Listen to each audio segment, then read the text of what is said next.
All right, it is 7 o'clock. We will call this March meeting of the Hartsville-Trousdale County Planning Commission to order. Mary Ann, would you call the roll, please? Yes. Mary Ann Baker is here. Sarah Murray. Sarah Murray. John Kerr. Here. Rhonda Kiesling. Here. David Donner. Here. David Thomas. Here. Carol Pruitt. Carol Pruitt. Mark Swaffer. Mark Swaffer. Thomas Harper. Here. Sam Edwards. Here. Okay. We have 3 absent. Okay, we do have a quorum. Everyone's had a copy of the minutes for several days now, if not a week or more. Anyone notice any corrections or adjustments or anything needs to be added or deleted? If not, I would accept a motion to approve the minutes from our last meeting. Motion by Mr. Harper. Do I have a second? Second by Mr. Thomas. All in favor, please say aye. Any opposed, say no. It does pass unanimously.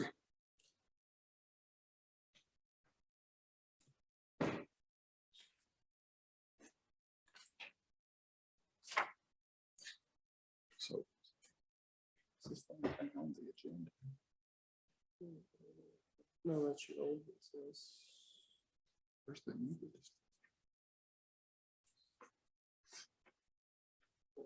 Okay. All right, we do have one item under old business, which is a request by staff to amend the Trousdale County zoning resolution, section 5.041D, to add mining activities and related services as a special exception. For those who may not understand what I just said is this is a, what we're trying to do is we're trying to put in a place in our zoning regulations to deal with potential rock quarries or other type of mining activities that may at some time want to come into the county.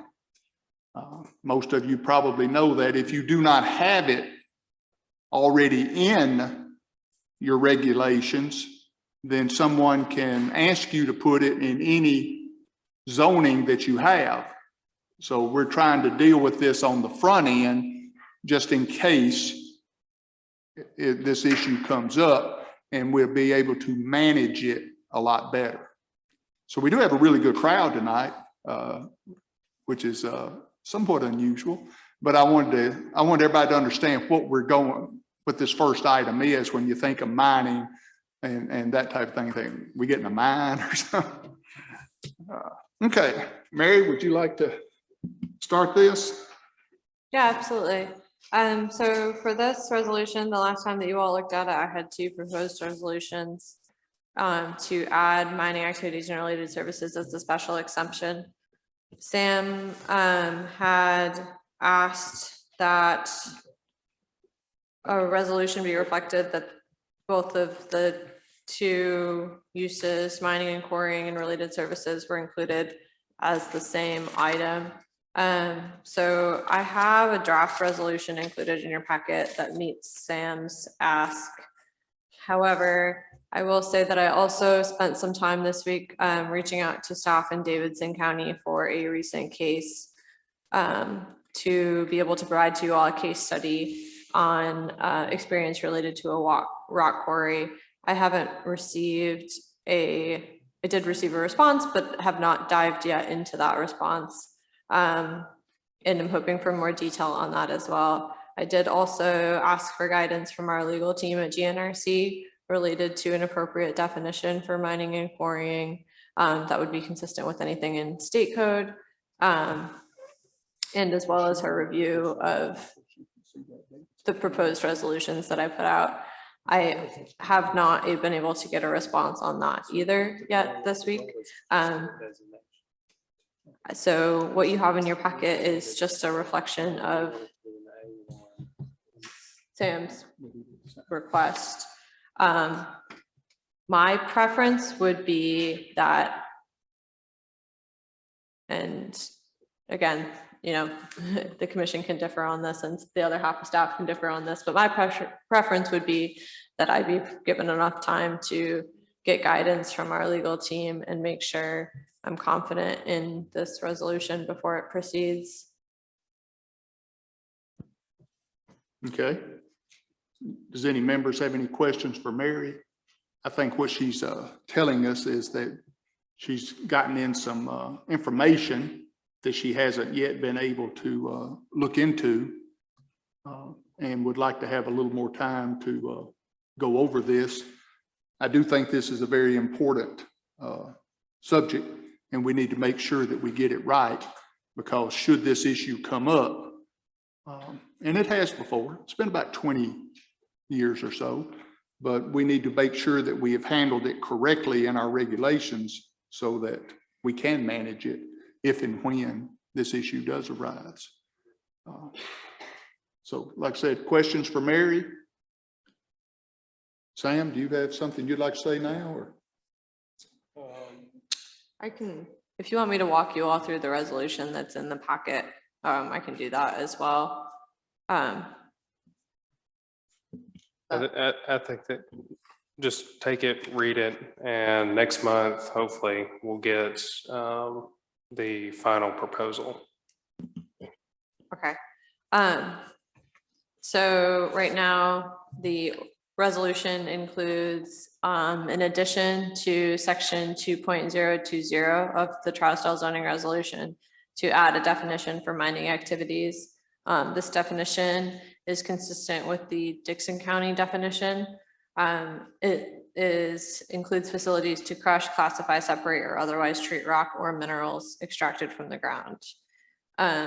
Additionally, this resolution, the section 2, amends section 5.041, which is the A1 Agriculture Forestry District in the Trousdale zoning resolution, to add mining activities and related services to the uses permitted through a special exception process, and makes reference to the existing development standards that are in place in the Trousdale zoning resolution. So the way that it would be added as a special exception would require a Board of Zoning Appeals review to make sure that set of development standards were met prior to that use being approved. This next section of that would also propose adding the same permission through special exception to the M2 Intermediate Impact Industrial District in the Trousdale zoning ordinance as well, resolution as well. I did want to get guidance from you all. So this is just adding the use. I know in the past meeting, we all looked at the development standards for mining and quarrying that are currently laid out in the resolution. And I would like guidance from the commission on if the preference is to just add the use as permitted, or if you also want a proposal that reviews those development standards and compares the current standards with some of your peer communities that allow mining and quarrying through a similar process. Anybody got a comment on that? David? I would like to know the comparison between the two, just to make sure that our standards are up to everyone surrounding us, so that we don't become a hole where these companies can come into Trousdale where ours are slack to others. And then also with this resolution, once we approve, this is just a yes, we agree that this is what we would like to have done, and then we have to send it to county court and they have to approve it to make it official, correct? Yeah, so for any changes to the Trousdale zoning resolution or the Hartsville zoning ordinance, you all would make a recommendation on that resolution or ordinance, and then that goes to the county commission, and it would have 2 readings, I believe, is your process. And public hearing. Public hearing and 2 And readings. yeah. Is that right, Mayor? Two votes and a public hearing? Yeah, I believe you'd have the first hearing and then it'd go to the second hearing, and before the second reading, you would have the public hearing, and then once the public hearing is closed, then you'd have the second reading. Right. Other questions or comments? And I will clarify, Oh, both sorry. of those will happen on 2 different nights. So you Right. would have 1 month, you would have the first reading, then it would be put off to the second month, and then they would have the public hearing. Once somebody makes a motion and they close the public hearing, then they'll vote again. So it'll be at 2 different regular meetings of the county commission. Be handled the way you normally handle any of these that come before you. Other comments, questions for Mary or Sam? One of the things that we probably need to be thinking about is which zoning district that this would fit in the most. Agriculture, like Mary was talking about, and she is asking for some guidance. We may not have enough information yet to give her guidance so far, and that's another thing that we might have to do. I mean, it's not like we're under a gun right now to do this immediately. I actually don't see this coming too soon until the state decides to finish 141 out here long after I'm dead and gone, looks like. And they might need rock and stuff then, but that's why I'm not too worried about that. I wish it would, but it don't look like it. Mr. Harper? We have to, do you think we should develop a zoning district for it? Or should it be just place it in one, let it go into one of the ones that we already have existing? The proposed resolution that I have adds it to your existing agricultural forestry zoning district, as well as the M2 industrial district through a special exception review process. And so it's not permitted by right in those zoning districts. So in order to do a minor quarry right now, it would be an appeal to the Board of Zoning Appeals, and then you'd be reviewed under a set of development standards that essentially makes that zoning district more narrow. You have to have a certain lot size. You have to develop a site plan with an amount of buffer. Currently, development standards list that the area has to be, sparsely populated over the course of when the quarry would be used. So it kind of becomes their base zoning that they'd be looking at would be agriculture, forestry, or industrial, the intermediate industrial impact district. And then this is kind of an overlay on that zoning of additional development standards that would apply to this use. And as you said, it'll have to be a special exception. Yes, so that's the process that you go through to review those additional standards that become an overlay for this use. And I don't need specific guidance from the board on, I guess, what to do for the development standards now. I think just providing confirmation that you all would like to see what other peer communities are doing as part of this review, in addition to just adding the use, would be helpful for me. One comment I'd like to make, I do think it's to our advantage to have it go through the Board of Zoning Appeals, since they have the authority to add more things to it than we do. They can require other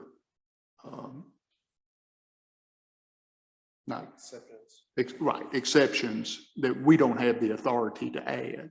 So it gives us another layer of management to keep it as a special exception.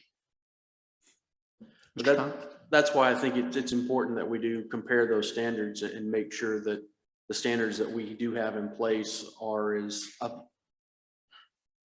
apply the way they need to, because that's kind of that safety net you have to make sure that you've got, the buffer zones and the large enough property so that, because a lot of the county is agricultural, and we've got a lot of agricultural that's a 5-acre lot that can really be a mess with a mining operation on top of it. So I would really like to be able to see some of the other standards and make some comparisons. I think it was you had one comment I really hit home with me, was if ours is much more lax than our surrounding counties. I mean, we may have a good one, but if we're still the weak link, then here's where they're going to come. So we need to at least be as close to them as possible. The zoning districts, it's my personal opinion that we need to stick with the A1 and I1, maybe add the M1, because we have really three locations. We have three locations on our map that it is potentially optionable. We don't want to make it to where it's impossible. And there are several locations in Trouser County where it is feasible because there's very few housing. The topography works out with what they're planning on doing, but you're looking at larger acreages. Nobody's going to move millions of dollars worth of equipment and start their business for a 5-acre quarry lot that they're going to finish in 2 years. So, but we need to stick with the agriculture because like what you said, the majority of the county is agriculture. But we do have the M1 and the I1 areas that are feasible for that type of business. Mr. Thomas? And correct me if I'm wrong, but if we do create a narrower zoning for quarrying, doesn't that give them a right for lawsuit against us because we have kind of strangled them down to just a small area? I was about to mention that if we pass regulations which are so stringent that it looks like we're trying to zone them out, that's illegal. And we have then forfeited our right to manage it and given it to a judge. And you never know what a judge is going to do. I want it done right so we ourselves can manage it locally instead of it going to a court case and taken right out of our hands. Very good point. Mary, is there any other questions we need to answer for you? No, thank you.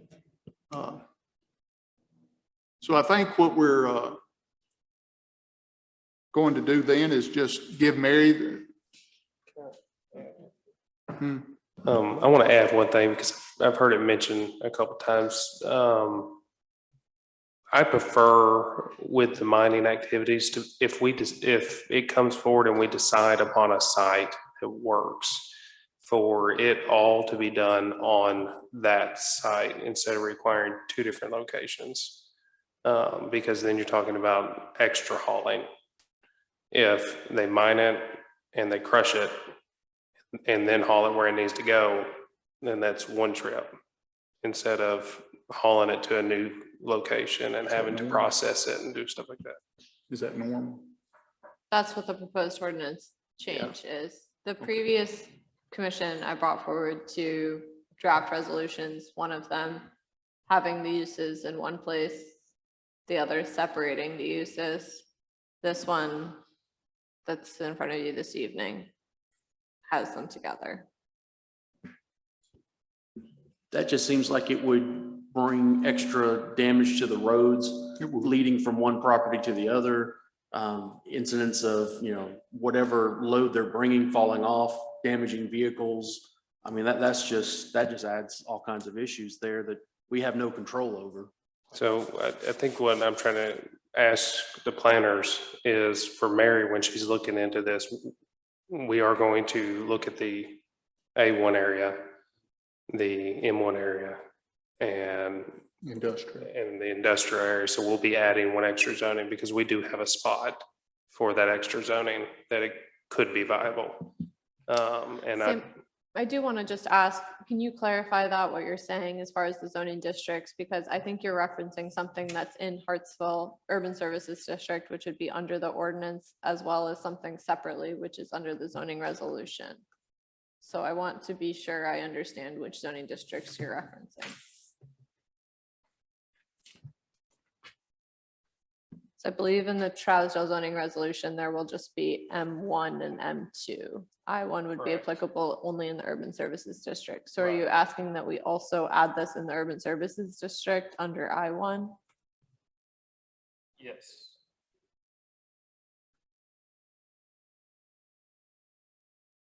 You're saying that it could go in the urban service district under industrial? So I'd really rather prefer it stay out of the urban service area. The large M1 section that we have is located in the outside of the city limits. Oh, It's in the okay. county side. Okay, so M1, so when you reference I1, that's where I'm confused. Because Okay. the resolution I has misspoke. M1. It's M1 and M2. Okay. Yeah. So are you saying both M1 and M2 or just M1? Yes, because we have two Just different locations that it would be feasible in. Okay. So M1, M2, and A1 would be the three.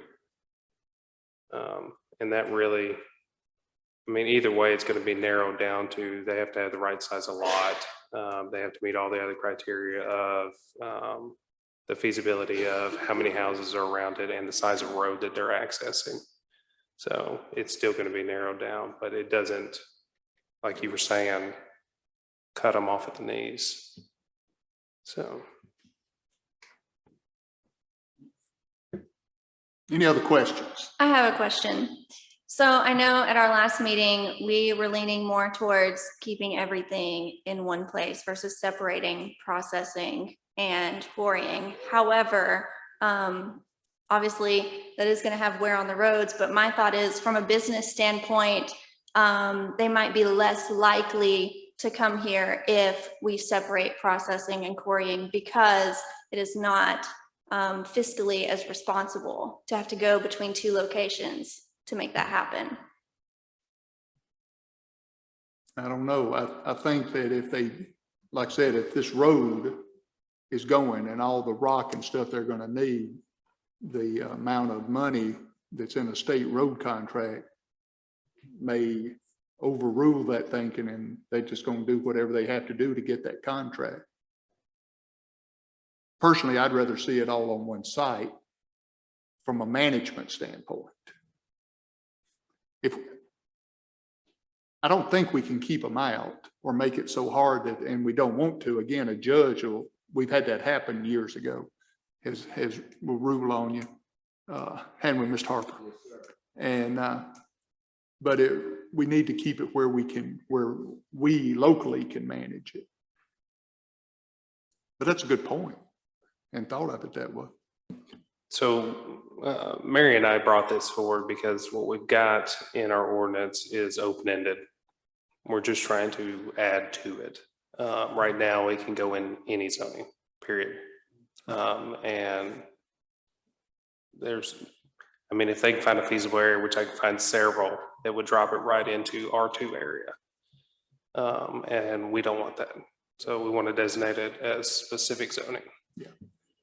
I think we all agree we need to make it where we can manage it. Okay. Okay. I'm sure Mary's heard your comments. I guess we need a motion then to table this, give Mary time to look at the new information that she got and hasn't had a chance to look at, and to look at maybe what our surrounding counties, Sumner, Macon, Smith, and Wilson are doing, just to make sure for the concern that Mr. Thomas brought up. Would anyone like to make a motion?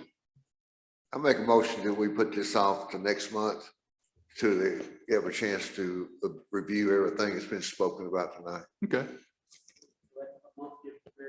I don't know. Will that, you think? Do you need to? I can propose something within a month. It doesn't have to be accepted at that point in time if you all want to look at it and have more No, if you discussion. need to, I think all you need to do is say it. That would be ideal. Yeah, yeah, yeah. If you need to, let's. I'll add another, it's till she gets it ready, 2 or 3 months. You're a whatever. generous man, Mr. Nolan. Yeah, thank you. So we have a motion to give Mary, why don't we just give Mary let Mary take whatever time she needs. And when she has had time to look into all this, she can contact Sam and get it put on the agenda, and we will deal with it at that time. That's what you said, wasn't it, Mr. Nolan? Yes, sir. Do I have a second? Have a second by Mr. Thomas. Mary Ann, did I completely confuse you? All those in favor, please say aye. Any opposed, please say no. It does pass. So Mary can take what time she needs on this item, and it will appear on our agenda again when that time comes. Thank you. I did want to note on the agenda, one of the next items was listed as new business, but we did look at it last month, the site plan for the Front Street Apartments, and defer it until it had been looked at by the Board of Zoning Appeals. So I do think that we should review that item under old business. Well, we can. We're on old business. Which one is it? The first one. All right, next item under old business, since we did talk about this last month, is preliminary plat approval for Jesse Peters Front Street Apartments, which is located in the 7th Civil District, right up here above the post office. Is anyone here to speak for Mr. Peters? I did also want to note that this is a site plan approval. It's written incorrectly in the agenda. So not a preliminary plat. This is a site plan. Okay. Yes, sir. Come up to the microphone, please. Okay.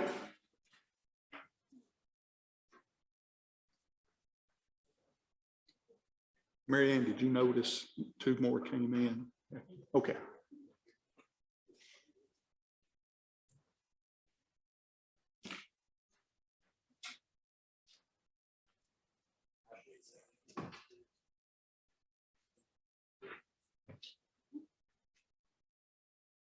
Please tell us your name and then go ahead. Yes, sir. My name is Jared Claiborne. I'm with Mitchell Engineering. I'm the project engineer for this site.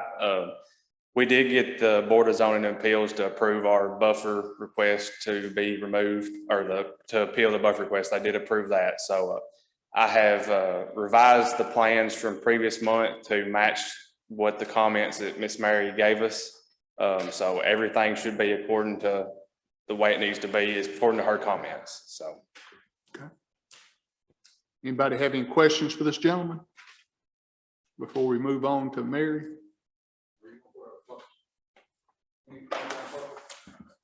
No, sir. The Board of Zoning Appeals, we appealed not to have to do that, and they did approve our request. So there will not be a buffer. No, sir. But that only affected one property side. The only property side that affected was the side of the post office, and I believe it's a hair salon. I believe that's the only side that actually affected. So the other side was 2 roads and then the commercial lot on the other side. Was that the zoning appeals meeting that was held tonight? Yes, so the side next to the beauty salon is the only side that was in question. The way our ordinance is written, it says abutting. Streets separate that. And then on his left side, he has commercial. So the only side that was in question was the side that the post office is on and the beauty salon. So he was exempted from having the buffer strip on that side. Okay, so that was decided and ruled on at the Board of Zoning Appeals meeting, which was 6 o'clock tonight in this room. Any other questions for this gentleman? Okay, Mary? I'll be brief since we looked at this item, this project last month. I had 3 remaining additional items to be reviewed or considered by the board. One was the location of the centralized mailbox that was being shown. This is a new set that was received this afternoon. He's since moved it. It was shown in the public right of way. It's now difficult to see because I think it's on one of those property lines on the site plan, but it's inside of the property now and not in the right of way. So that's been resolved. The other was just including a note that the variance was granted by the Board of Zoning Appeals at their meeting on March 14th on the site plan. And I believe the applicant is going to add that and resubmit that set of plans to me tomorrow with that added note. And then he labeled and included a distance to the nearest fire hydrant. The nearest fire hydrant to the building is only about 40 foot away. So those comments have been addressed and resolved. So, and considering that the Board of Zoning Appeals did grant the variance for the buffer requirement, my recommendation is approval with the condition that that note be added to the site plan. Did you get that? Yes, sir. That's fine. Me and Mary talked about it before the meeting. So I'll get to her tomorrow. Okay, I had a question. I'm sorry. What, the dumpster enclosure, it's noted on here. Are they gonna be able to, is the truck gonna be able to get in here and pick up those dumpsters? Or- I'm not gonna say it's the absolute best case scenario, but backing in, they do have room to back out. They won't be able to just, like traditionally, just back out right where they're at. They'll have to back down a little bit of ways, but there is room for them to do it if they back towards the entrance and then turn to their east to the other drive lane there.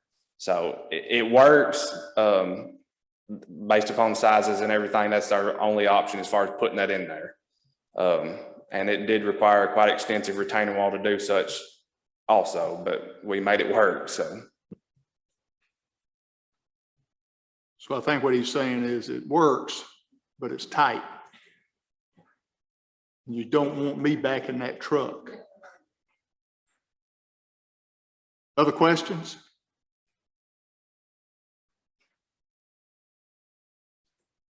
Is this a preliminary? Let's see.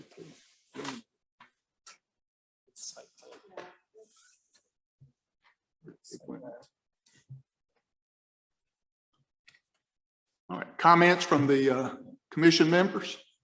Discussion? Mary Ann, and for everybody else, the mail kiosk is labeled with a J. You can see it on sheet C2 at the front of the property, near that front property line, but inside the front property line now.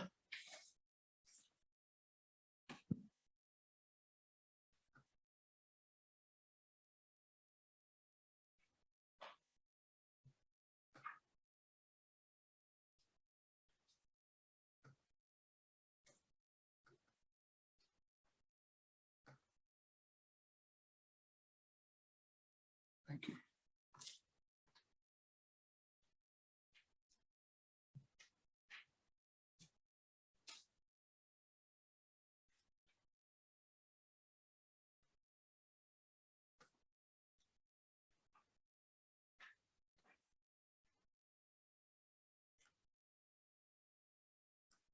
So they are asking for site plan approval tonight. I've given you a few minutes to look over the site plan, see if any questions arise, comments or anything. Sam, would you like to, any comments on this development? No, the two main things that were mentioned have been fixed. There is room for the dump truck to get down there and get the dumpsters, and he's been in contact with Cliff to work that out. So, and the kiosk has been moved and it is accessible. So, Okay. Questions from the planning commission or comments? Mr. Thomas? I'd like to make a motion to approve. I have a motion to approve site plan for this project. Any discussion? Do I have a second? I have a second by Mary Ann. No discussion? Hearing none, seeing none. All in favor, please say aye. Any opposed, please say no. Okay. Let's do, well, let's just do a show of hands. All right, we're going, I just didn't see where the no's came from. All those in favor, please raise your hand.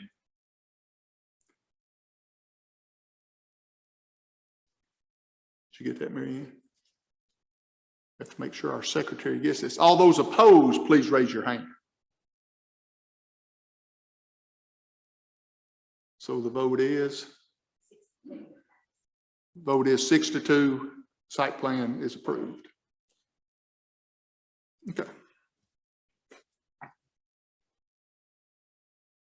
Mr. Chairman, can I ask, Sam, what do we need to do to resolve that, the zoning issue of the hair salon and the post office being in R2? the only thing we can do as a county is I could send them a letter requesting them to come forward. I cannot do anything for them. They have to request it personally, and I can exempt them from the fee to doing it because they would be accommodating what the county wants. So I can send them a letter or request them, ask them politely to come forward and get it zoned properly, but it would be their decision. Okay. First item under new business is a request by Zach Taylor, Jordan Fleming for the rezoning of Templo Road, 57 acres from A1 to R1. What, did I skip one? I fixed it. Oh, I did. Oh, you moved it up on me. Sorry. We'll go on to this gentleman. He's already up there. Look on, if you're on your agenda, it may be the second one down there, but it's a preliminary plat approval. I mean, it's a request by Zach Taylor and Jordan Fleming for the rezoning of 57 acres from A1 to R1 to create 22 buildable lots in District 8. We do have a gentleman here to speak to this. Sir, please tell us your name and then go ahead. Good afternoon, Jordan Fleming, Fleming Homes. Put the application in for rezoning for residential. We feel good about the area. We've made investments in Trousdale County. I submitted the application. I feel like there's plenty of residential supporting it around it. And as far as the plan and the lots, that was just something that I created to put in with the application. If you have any questions, let me know. Anybody have any questions? Ms. Keesley? Some places it says Zach Scott. Some places it says Zach Taylor. Well, I noticed that last is it Zach night. Taylor or Zach Scott? It's Zach Taylor. I put a letter with his signature on it saying that he was in support That's what I thought. of this. So he's the current owner of it, and I've contracted it to purchase. Okay. So that's just a typo. Okay. Evidently. Okay. Mr. Taylor ought to know better being a lawyer. I might have to check his degree. Questions for Mr. Fleming? Mary? So as was stated, the applicant is requesting to rezone from A1 agricultural forestry to R1 residential for this property identified as tax map 16 parcel 18. The property consists of about 57 acres. Properties on the north side of Templo Road. The surrounding properties are zoned A1 agricultural forestry, and the property to the south on the opposite side of the road is zoned R1 residential. In your packet on page 14, there's a copy of the zoning map in the surrounding area, so you can see the zoning of the adjacent properties. If you'd like to look at that. This property is in the Hartsville Trousdale Water and Sewer Utility District on the edge of it, and it appears that there's a 4-inch water line in Templo Road in this area. The property is not in a special flood hazard area. There appears to be some steep slopes at the north side of the property, and any measures to mitigate the hazards of developing on steep slopes could be considered and implemented during the platting phase if this property were to develop.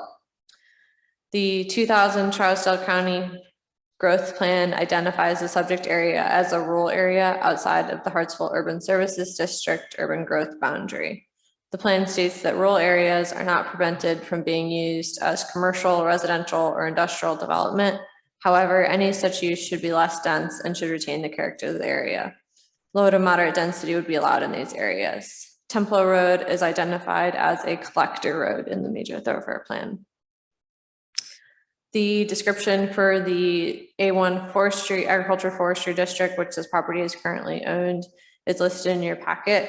This district is intended to preserve space for agriculture and forestry uses, which together comprise an important segment of the economy of Trousdale County. The primary intent of the district is to minimize conflicts between agriculture and forestry activities and various non-farm activities, and to prevent lands best suited for ag activities to be reserved for these suited purposes, and to prevent lands unsuitable for development of an urban or non-rural nature due to topography, location, or inability to provide urban services from being encroached on by incompatible uses. The R1 residential district, which is the district the applicant is requesting to rezone to, is intended to be utilized in areas where, due to remoteness, the absence of necessary urban services, or the continuation of farming or agricultural activities, development of a suburban density is undesirable or unfeasible. These districts are therefore designed to provide suitable areas for low-density residential development characterized by an open appearance. The R1 zoning district permits by right single-family and duplex dwellings, essential services, and accessory uses and structures. Through special exception process, that would add administrative services, community assembly, community education, culture and recreational services, healthcare facilities, intermediate impact facilities, personal and group care facilities, and religious facilities as potential uses in this zoning district. The minimum lot size in the R1 zoning district in an area that has public water and does not have public wastewater is 1 acre. The subject property is around 57 acres, and it does appear that it is served by public water. So the permitted density under R1 zoning would be about 57 one-dwelling lots.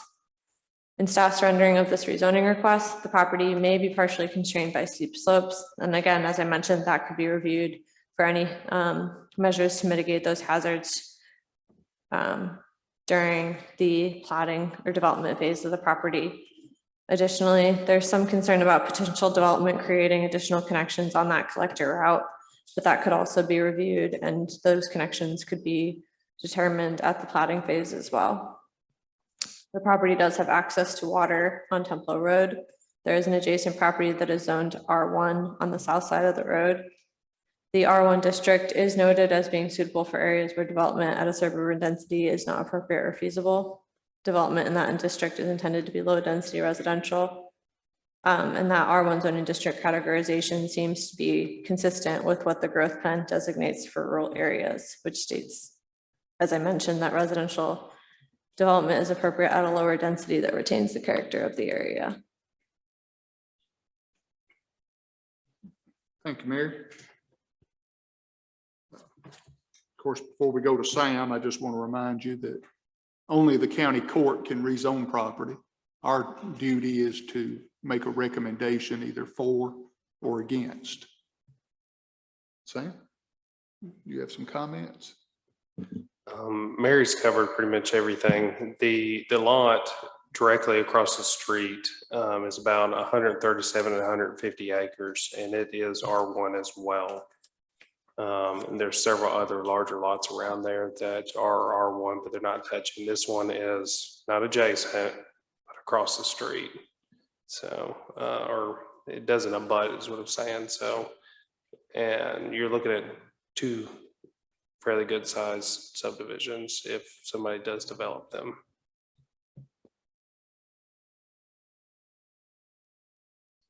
Okay. Are these lots big enough that the houses won't require fire protection? I know if they're so close, we have to have fire protection. Are these houses going to be far enough apart to?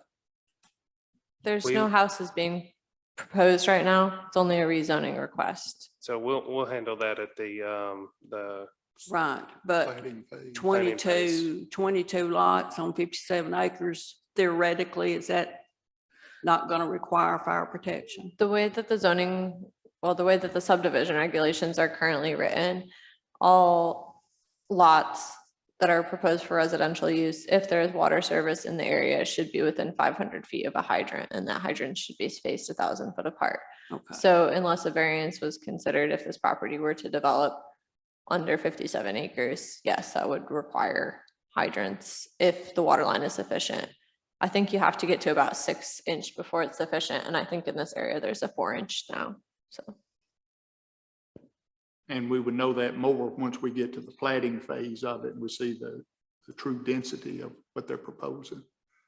Again, tonight is just the rezoning. Good question, though. Any other questions? Comments? Do I have a motion?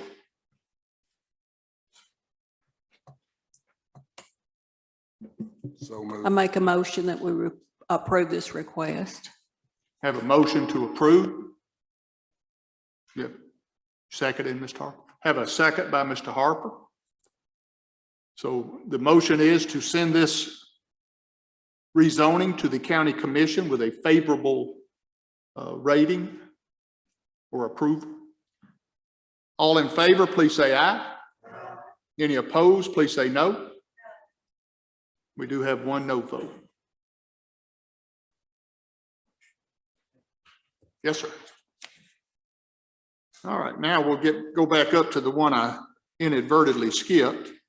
Next on the new business is preliminary plat approval for a 6-lot subdivision on 5.36 acres by Lewis Cass Beasley III on Highway 10, which is located in the 3rd Civil District.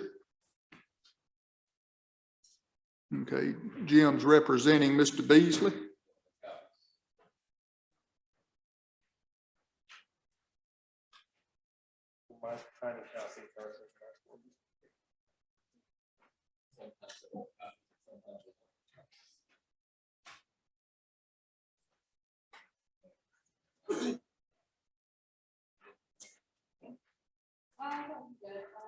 I'd like to look at one.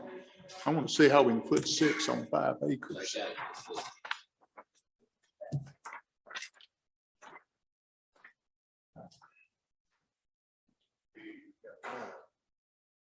Oh, okay. Yeah, so That's what you Mr. said, Miss Liz. Yeah, Okay, okay. Mr. Beasley is looking at subdividing 5 lots on this, I'm not sure, what is it, 6 acres or thereabouts right there, out on Highway 10 North, and be glad to try to answer any questions you might have.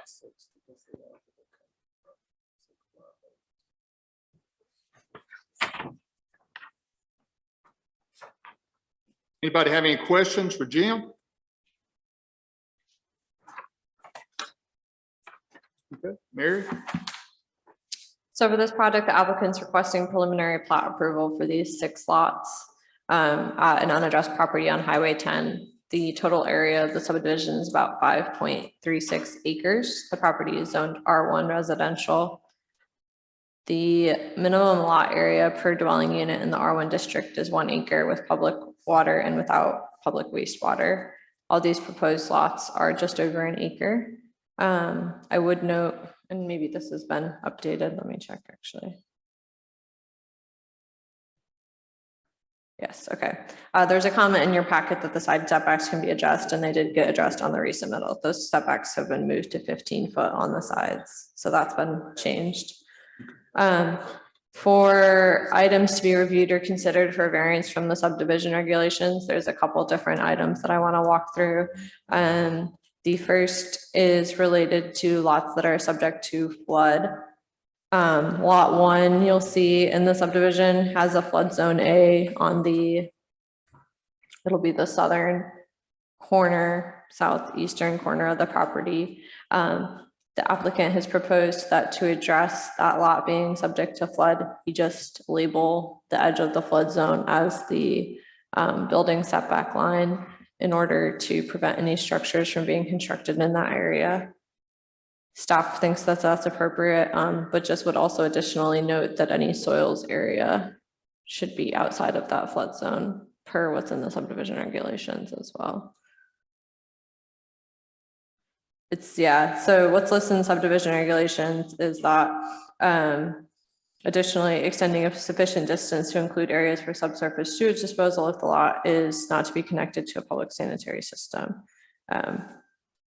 Where the whole portion is where a lot in any flood-prone area must be improved to provide a building site free from flooding. Such improvements should be made outside of the floodway by elevation or fill to at least the regulatory flood protection elevation for a distance requiring 25 feet beyond the limits of intended structures, and additionally extending a sufficient distance to include areas for subsurface sewage disposal. So can you address that? Has the soils area for the property been identified yet? No, that comment will not be a problem, and this may be more of a discussion for a work session at some time.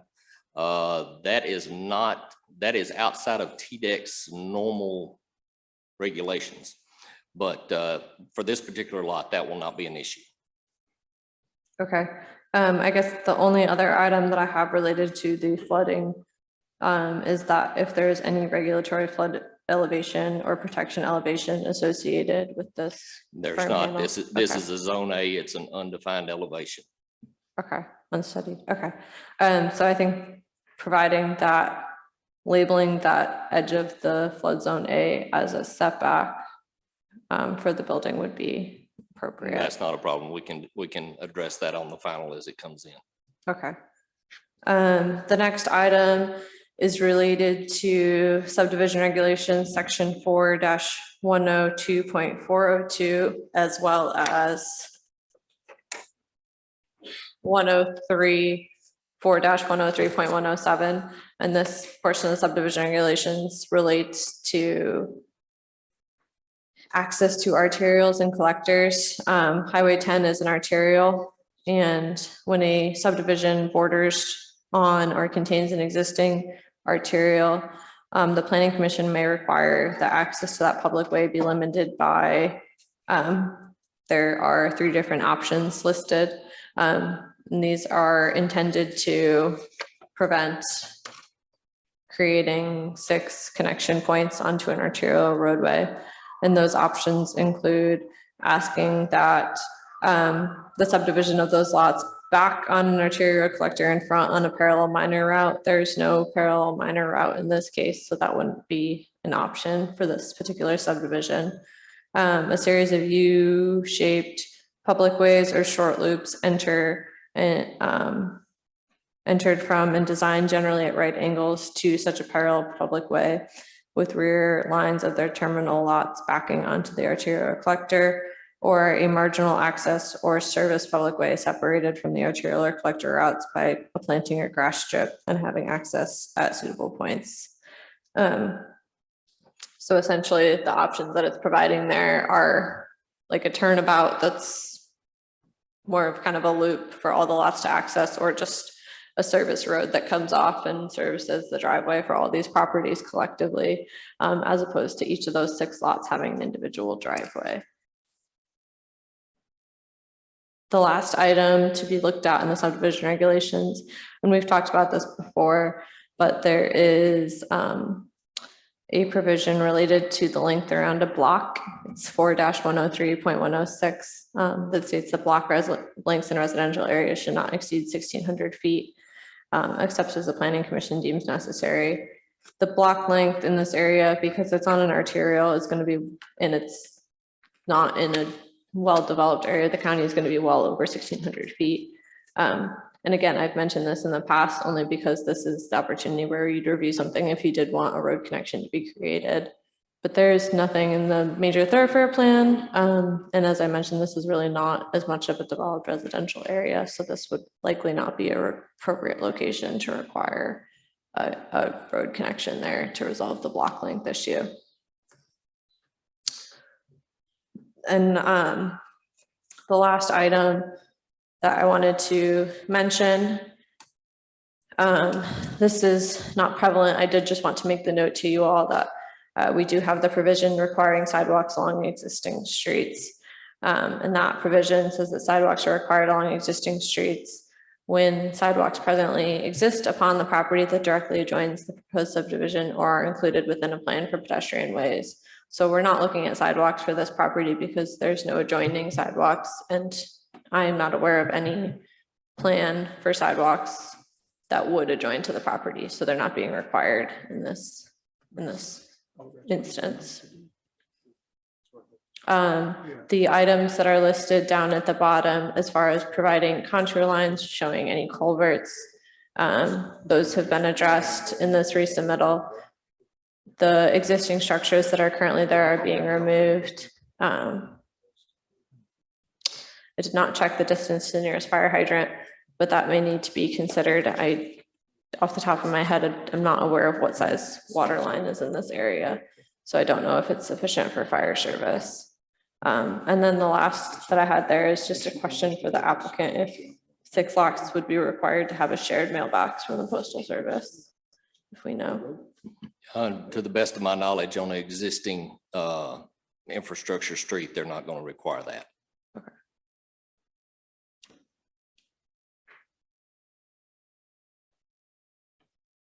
So the staff recommendation on this plat would be approval with the conditions that a combined driveway or access way is provided for these 6 lots, so that each of the 6 lots don't have a driveway onto Highway 10. And then that the fire hydrant be provided if the water line is large enough, and if there's not one within the distance that's required by the subdivision regulations. And lastly, just that the setback for lot 1 be adjusted to reflect the edge of flood zone A as the building line.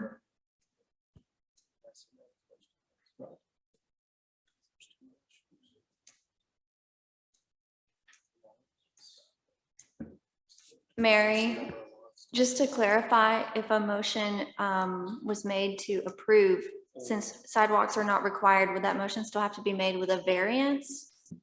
No, Or sidewalks, not? I would just wanted to note to the commission why we weren't requiring sidewalks in this instance. More as kind of a learning phase because it's newly put into the subdivision regulations. So I want the commission to be aware of the situations where we're considering it and we're not considering it.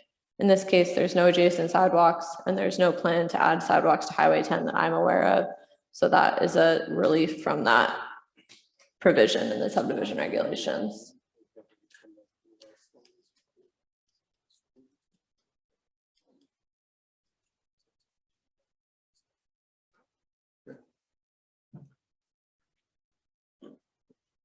Mary, I was talking. What was your recommendation? My recommendation was approval with the condition that a shared access driveway or access drive be added to meet that provision in subdivision regulations about access from arterial ways. So to resolve those 6 driveways, that lot 1 be adjusted to have a setback line reflecting the edge of flood zone A, and that if the water line is sufficient and there's a hydrant, the nearest hydrant is more than 1,000 feet away, that a hydrant be added in this area. Okay, I thought that's what it was. So what she's asking is, and you can see the 3 suggestions or the 3 items that you can pick from, but in order to limit the number of sidewalks coming onto a major highway like Highway 10 is. What'd I say? Oh yeah, forget sidewalks. Yeah, I messed that up. Driveways, sorry if I confused anybody besides myself. We're trying to limit the number of driveways that would enter onto Highway 10. And there's various reasons for that, to do that. And of course, no matter what we come up with, TDOT would have to approve it anyway. Any commission member have any thoughts on this? Yes, sir. So I know none of us like the kind of the flag plat where you've got the one little small narrow to the back. But because of the problem with the driveway situation, could we make an exception here where we allow that and have the common driveway run up that and then come across the back of the properties and have joining access there? That way you only have one driveway connecting to Highway 10 for all 6 lots. I Well, think one of those lots would be that driveway. So really there would only be 5 houses providing vehicles for that one driveway. Am I right? Or are you saying that the 50-foot 0.65 inch driveway that's in existence there now be the driveway that branches off for the others? Is that what you're saying? Well, I guess that would have to, would have to be up to the landowner whether he wanted to just have that as a road there and then split off and then have, an access road across the back for all 6 properties, or if he just wanted to put a right of way down the middle and still be able to, because he's got to have so much road frontage to be able to have access to the property in the back. I don't want to penalize him and not be able to have access to the back property at the same time getting what we need to minimize the, Well, we're lucky we have Access. the man here. Jim, do you have any, I'm just trying to figure out exactly what you're saying. Are you saying because we are looking at limiting him to one entrance and the fact that we are actually dealing with two separated blocks of land, that's an issue? Is that what you're doing? Because I could see that being an issue if he was to go in there and like sell that 5 acres and you've said he can only have one entrance. Well, he's actually got lots that are separated from each other now.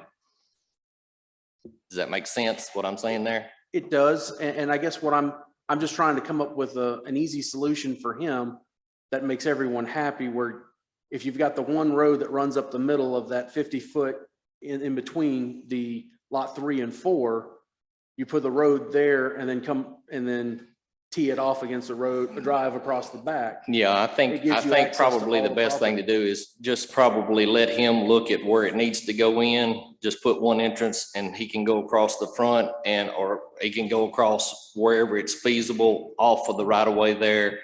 And then deal with however the driveways need to go in at that point. Because the concern I have about coming in the front of lot 1 is you're coming in the middle of that flood zone. I understand.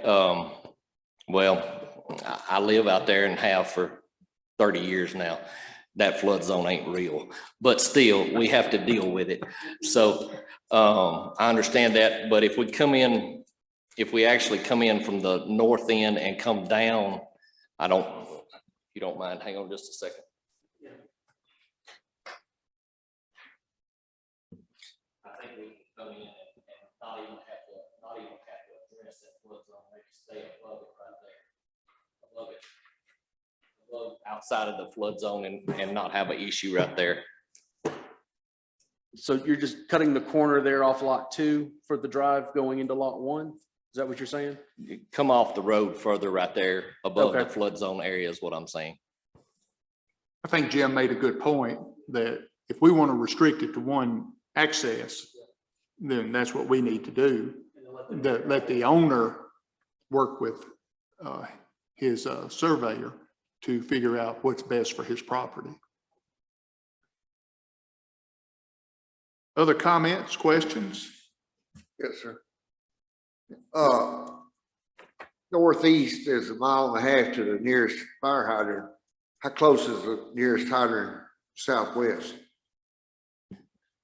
I did not check that. All I know is it's further than that.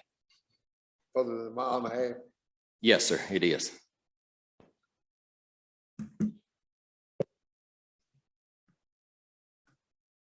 Other questions? I don't like the shared driveways. I understand, but you're not the dude pulling up in that school bus having to make 6 stops instead of 1 on a highway. That's just an example. I mean, there's numerous issues with it. Other comments?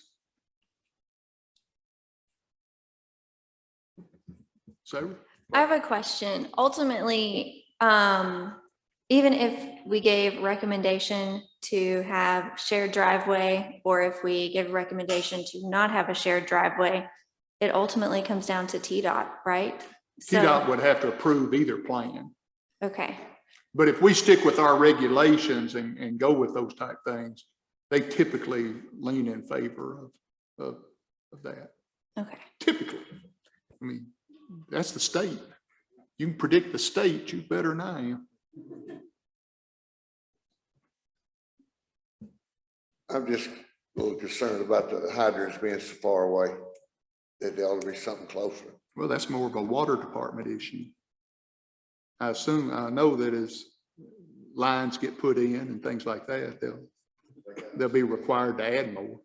Yeah, I would add, so I only got the resubmittal and hadn't looked at it, but the line is noted as 6-inch and it is over a mile to the hydrant. Subdivision regulations do require 1,000-foot spacing and a hydrant within 500 foot of any residential lot. So if the line is sufficient, the commission would have the opportunity to require a closer spaced hydrant.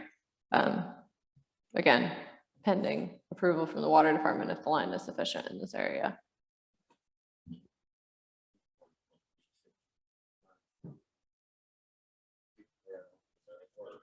I'm sure they would like to upgrade all their lines to 8 inches or better. Yeah. Other questions? Okay, so as I see it, the question for us tonight is that we, the property owner is requesting preliminary plat approval for this subdivision. There has been a recommendation made by our planner and discussed here that we limit the number of driveways entering on Highway 10 to 1 entrance. So whoever makes a motion should either include that in their motion or exclude it if you don't want to limit it to 1 entrance. Does anyone have a motion?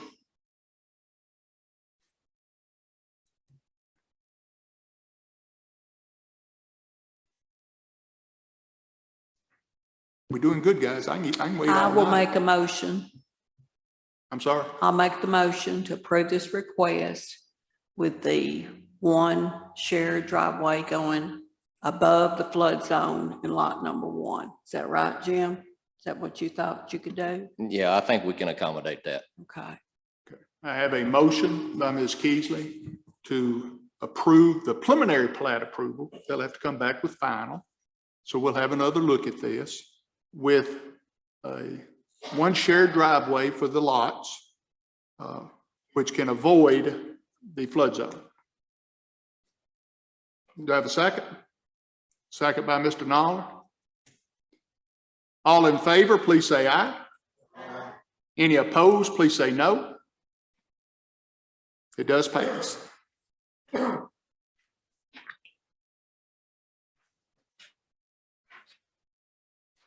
Down to the town, you said Mailbox, right? Right. Oh, Jim. you have it. Static. Sorry about that.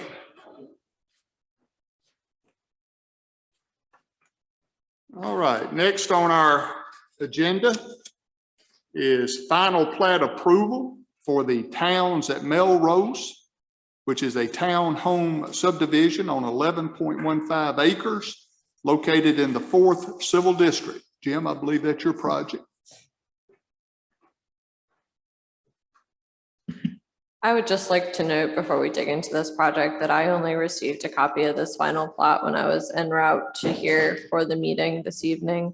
So I have not reviewed it. So my recommendation on the project is going to be deferral until I'm able to review it. I'm not going to review and provide a recommendation on the stand, unfortunately.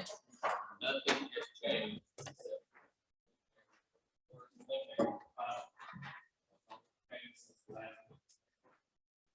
Okay.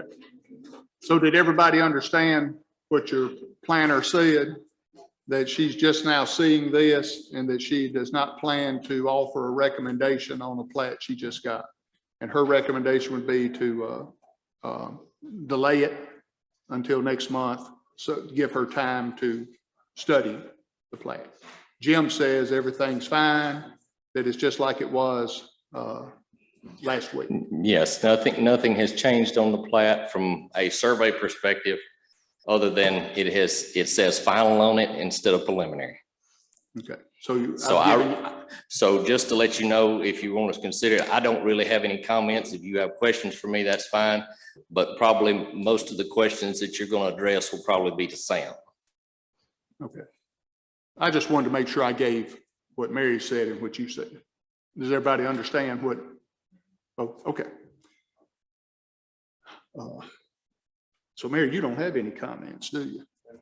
I don't know. Okay. Looks like the ball's in your court, Sam.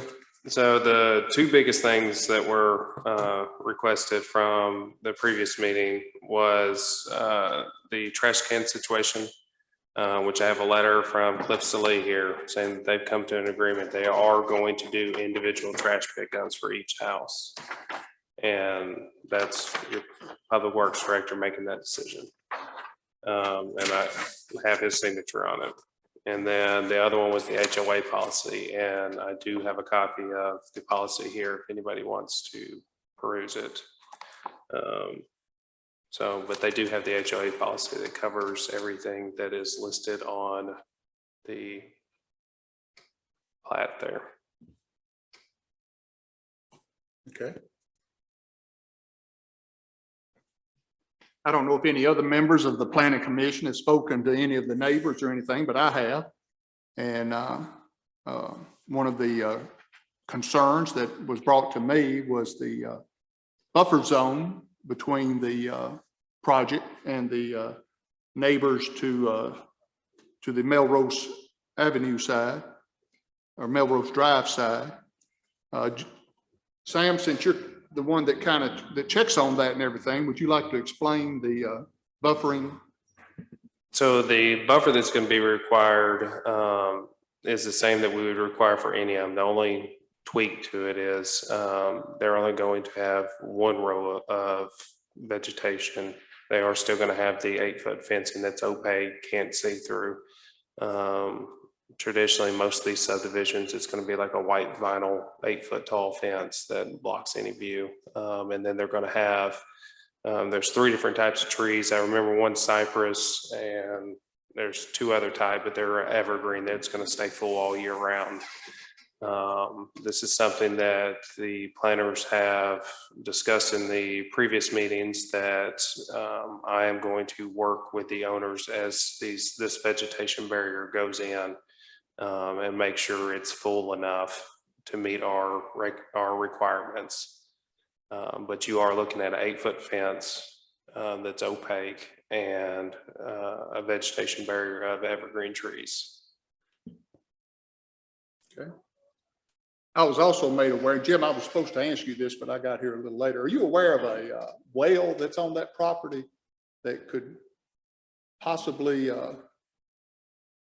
be a problem? For some of the. No, sir, I'm not aware of a well, but I mean, are you talking about like a 6-inch casing or like a big hand dug To well? be honest with you, I'm not sure. I mean, if it's like a 6 or 8-inch drill dug well, those are very easy to fill in by a well driller. I've seen that done many times for soil purposes. I'm sure it can be overcome. I'm not familiar with any well on the property. Doesn't mean there's not one. I just noticed the person who had that concern is here tonight. Maybe after the meeting, they can let you know. Be glad for them to show it and be glad for it to show us because we definitely need to be aware of stuff like that. Right. I was trying to think of what I'm thinking. Questions from planning commission members? I would like to correct this. I'm sorry. So I need to add a correction. I realized I said 8 foot, but it's really 7 foot. It's a 7 foot with a vegetation barrier. It is opaque. The 8-foot requirement is codes that requires them to have to permit their fencing. So it'd be a 7 foot tall It's fence 7 foot with with one row of vegetation. Yes. And you're the man that oversees that to make sure it's done to standards.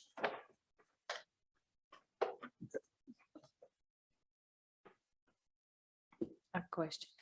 Is there any way we can get a copy of that HOA to look at, or I could scan it, or, and then? Yes, I'll get you a copy of it. The county actually ran out of toner today. So. And then, do you know if the developer, is he gonna do all of these at one time, or is he gonna do it in phases? Do you have any idea about that? I don't think that I've asked them, and I don't think they've thought that far ahead. They're just trying to get the project passed so they can purchase this and then make the decision on how much to do at one time.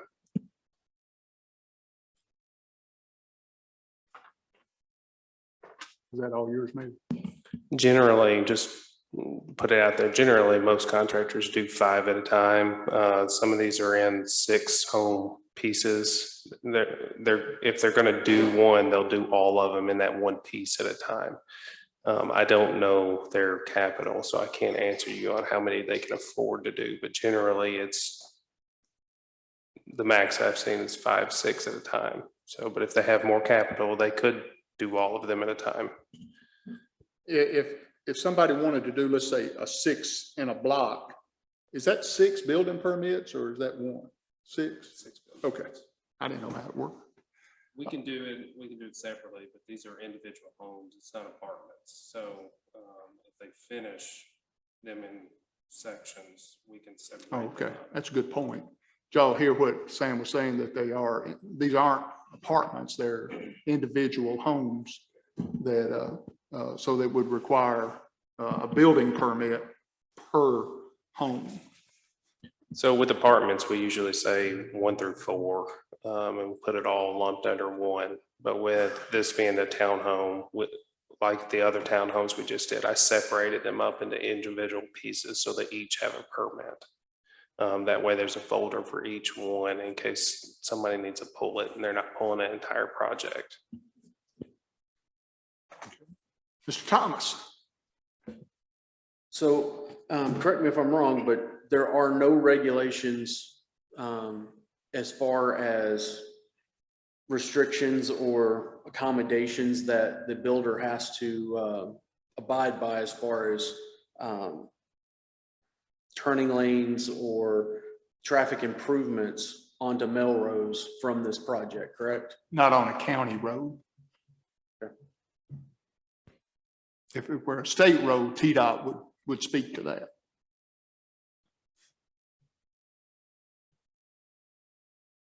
Other questions? Mr. Thomas? On that border, is he asking for a variance on that, or is that going to be to our regs? We had the discussion during the site plan phase that the way that it's written is that the buffer is 10 foot with shrubs and a fence. And then that portion goes on to say that the intent is to create a screen. And you all made the determination that what was proposed met the intent of what was in the zoning ordinance, and you were okay to proceed with that on the site plan.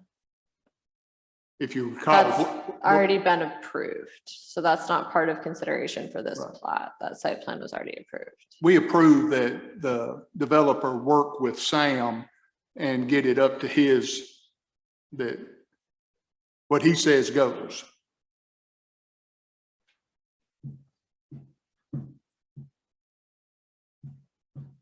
Other questions? If I'll just add for anybody that's sitting out there for this, there is adequate draining that the engineers put in here. They have culverts and drains all over the property to help for any runoff. And it's all directed to a retaining pond on the left side of the subdivision. So that's been a big concern for a lot of people with some of the subdivisions that have a larger slope. They have taken into account for that. There are drains throughout the entire subdivision with culverts that will catch the runoff. But you also will have your vegetation barrier and your fencing in place to slow that down if there's any extra. So, but they do have it all directed to a retaining pond.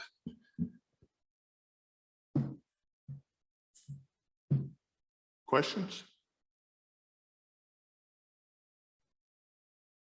Okay. We do seem to have several here tonight that are probably here for this development. If y'all had one spokesperson that could give us some concerns or something that maybe we hadn't thought about, that it's always good to get that out in the beginning. Y'all, is there one here that would suit everyone to talk?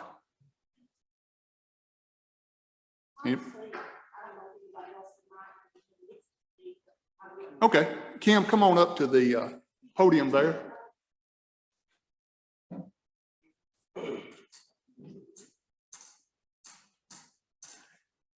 Please tell them your name, Kim, so that Mary Ann can get it for the minutes. Kim Chumley, and I live on Melrose Drive. And I actually didn't even know that I was in District 4. I thought I was in District 9 the whole time. My little card says 9, so that may have changed. You probably were, but you know, they redistricted this year. This was every 10 years when the census is done, they have to redistrict. And so that's probably how you got moved. Okay. I think our biggest concern that I feel is the number of townhomes that will be behind our houses. I just feel like that 113 townhomes is a lot for 10 acres. Yes, it would affect our property values. I was liking the idea of the 8-foot fence until you went back on it and said it was 7, but I guess the location is the biggest problem I have. And that's what's ranking right up there with it is the amount of traffic that it's going to. I pull out every morning for 20 years, turning left to head towards Carthage. And there's days that I sit there for 5 minutes waiting on either somebody to let me out. And there's been days that I have looked down the road and all the way down to Goose Creek is the traffic backed up. It's not the police officer's fault. They're doing the best they can, but if they get called out, there is nobody. And I know that'll have to be addressed. The entrance going into the subdivision is very narrow. There's a lady that bought a house at the entrance recently, and I think she would have never bought if she knew that it was going to be right there at her side door. And there's another house on the other side that is very close entrance. I don't think it's going to look near like bridle path going in or thoroughbred or even the newer subdivisions. There's just not that much area.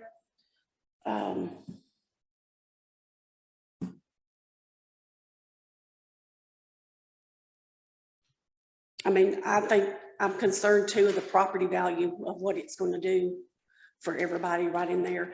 Years and years ago, I talked to Mr. Potts. He said that the reason our property values on Melrose Drive, just the land part, was $32,500, the tax. And living in Thoroughbred, it was $22,500 at one time. I have fought, and I think we got it clear now that he said that the property value on Melrose at one time years ago was classified as the higher value homes. Well, we know now it's not, but it's taken, I've already been there almost 6 years, still been paying the $32,500 on that lot. Now, if it's considered that kind of value, I sure don't want 113 townhomes behind my house, but bring my property value down, it will. So bring my taxes down on my lot.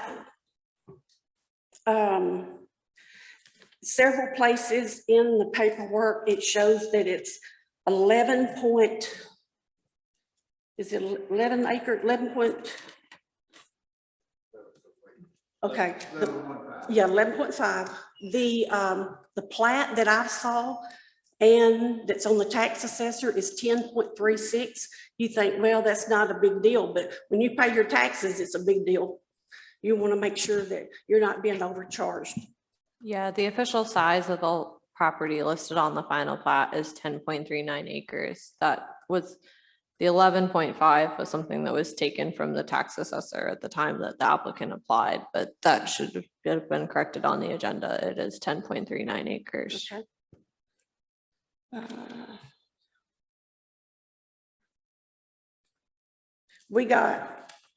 I believe that with little old Trousdale County being the smallest, we are making big moves on making it pretty large for our little area. We're not getting any more land. We're just adding more to it of people living there. Maybe more out in the rural area, it might be more acceptable, but it's hard to put 113 townhomes on 10 acres where it's already congested, is how I feel.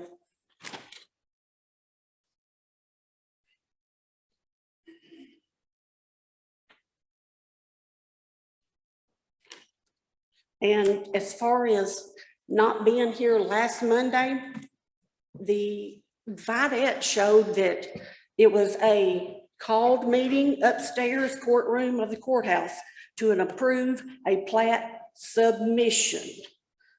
Reading that did not tell me what plat he was talking about. And as of tonight, we've talked about 3 or 4.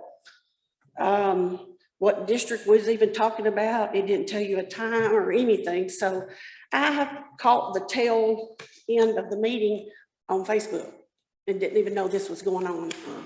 So I don't think that was, I hope it was oversight and not just not being honest, I guess, about, well, we need to hurry up and get this passed before somebody steps in. I think that's all I've got. Thank you, Kim. Mhm. You have something? So every meeting we have, whether it's BZA, planning, or county commission, everything gets posted on the county website under the individual departments for what is coming forward. You will get a minimum of a 2-week notice for everything. Here in the past 2 months, there's been a lot of postings in the newspaper for the planning, special call meetings, BZA. Everything gets put in the paper 2 weeks ahead of time. So you'll get 2 run-ins. So we don't choose the days, but it will be 2 run-ins in a row. But everything gets posted in the paper, and it's also on the website. Okay. And I had a long talk with Kim this afternoon. I don't think she'd mind me saying that. She's the one, Jim, that told me about the well that you might need to check up on, because you would need to, that could be pertinent. And I told her I was going to tell you that. The other thing that I talked with Kim about is that really what limited, I'm sorry, do you have something else? Okay. No, I need to let you go ahead and finish up so we can finish up our discussion. And the size of that well, being living there 30, 40 years, you could put a car in it. Okay. So it's going to affect probably 5 or 6 in that back right corner. Okay. And they have attempted to put rock in it, but it's something else back there. And back to being notified of the meeting, if it's written up like it was, it's still not justifiable, as in, when is the meeting? What time is it? And what are you talking about? It just says a planned meeting. Okay. So this is what they get posted in the paper as, this was the first one that came up. It's notice 14 February meeting, and it'll say the time, the location, public hearing for site plan approval of townhome subdivision, 118 units. The owner's on Melrose Drive, and it gives a map and parcel number of the location and contact information at the bottom. All the public notices in the paper go through like this. And then there's a whole lot more details on the county website. It gets listed even before the paper comes out. It gets listed as soon as the county receives all the information on it, and it'll get posted on there, and you can see site plans, you can see letters that were provided. You can see what gets approved, what doesn't get approved. All of that is on the website for anybody to see at any time, and it stays on there. Thank you, Sam. So as I was talking with Kim this afternoon and was trying to, explaining the process, what has really came up in this development is that I don't know how many years ago, but this land was purchased and was originally approved for, I think, 33, 34, 32 homes, somewhere in that vicinity. Never got to final plat, so we don't know how many homes actually could have gone in there, but around 30 some odd. Then the property got rezoned, which again, only the county commission can rezone property. And the property was rezoned to R3, which qualifies it for this type of development. We, as the planning commission, have no authority to turn down a project just because we don't like it that meets all of our rules. Where the process, where the neighbors, and again, I don't know how long ago this has been. I told Kim I couldn't remember that far back. Was during the rezoning process, which was, I'm sure, several years ago, whenever that was. Because once the property is zoned, that's why we're taking such measure with the mining as we were talking about earlier. So it gives you the management process. Whenever you know of property being rezoned close to your property, that's something you always need to pay very close attention to. May not be this year, but like in this case, it could be several years down the road. So just wanted to give that explanation. All right, Planning Commission members. Any other questions? Now, what we have is that your planner has asked. Her suggestion is that we defer this plat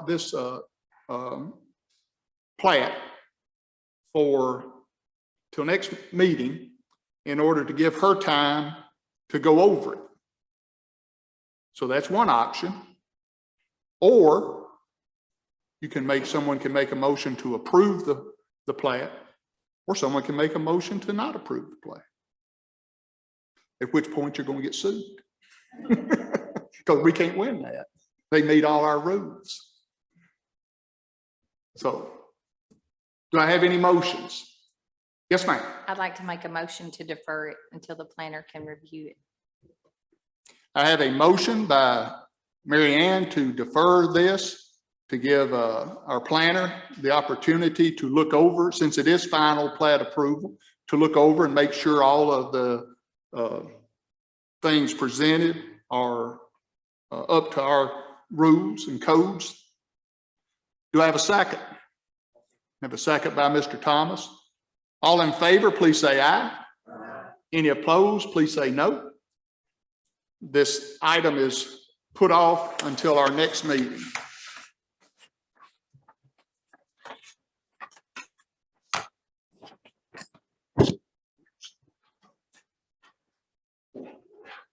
Did you need one? Oh, did you get one of these, Mary?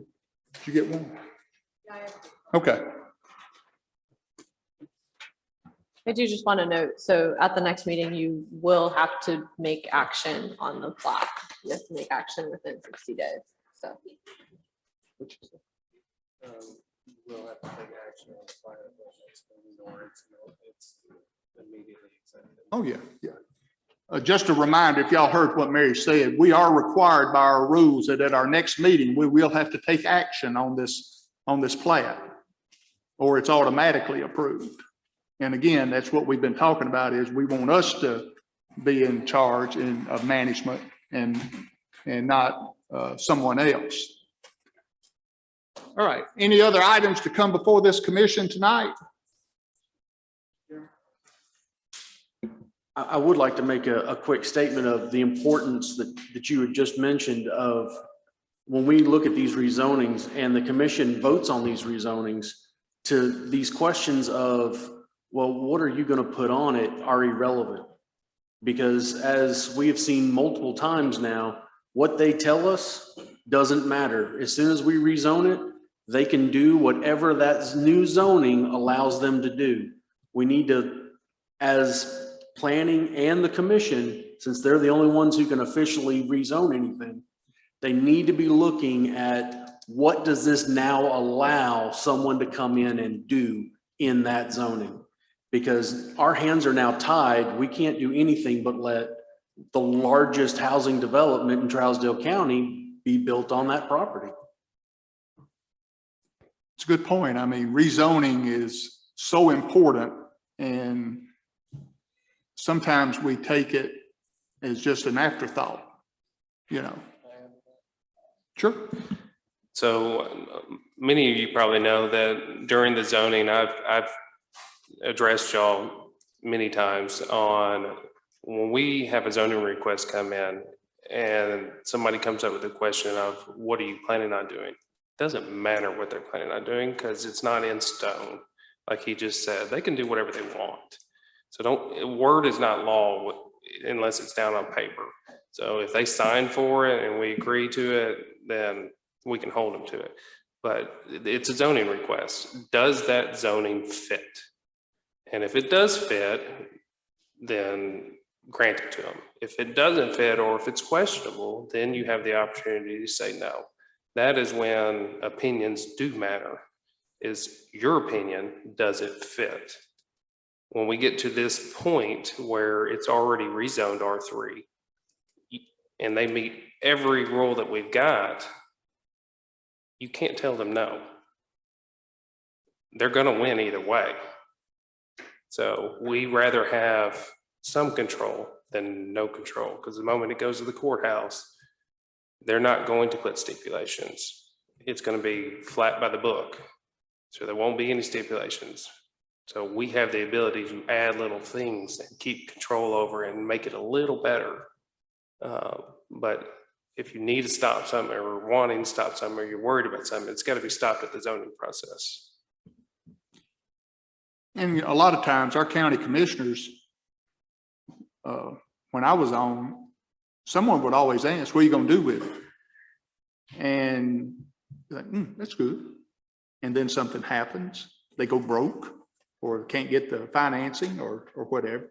And then you've got this zone stuck out there, and whatever meets our rules can go on there. And I don't think everybody understands that, is what I'm trying to say.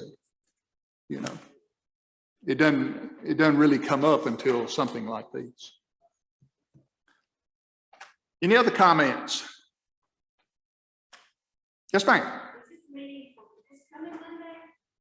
No. Our next scheduled meeting is the second. We meet the second Monday in every month, unless someone requests a special call meeting. And I've been on this body for probably close to 30 years, and last Monday was the first one I've ever been on. It'll be April 11th. Yeah, whatever the second Monday is. 7 o'clock. Unless it's a holiday. Huh? Unless it's a holiday. So like Mary said, it's April 11th, and it'll be 7 o'clock, and it will be here. All right. Anything else, guys? Appreciate your time. For those of you that came tonight, I appreciate it. It's your government, and you need to should attend and make yourself aware of it. And so I just want you to know I do appreciate you coming. Yes, sir. May I address? Sure.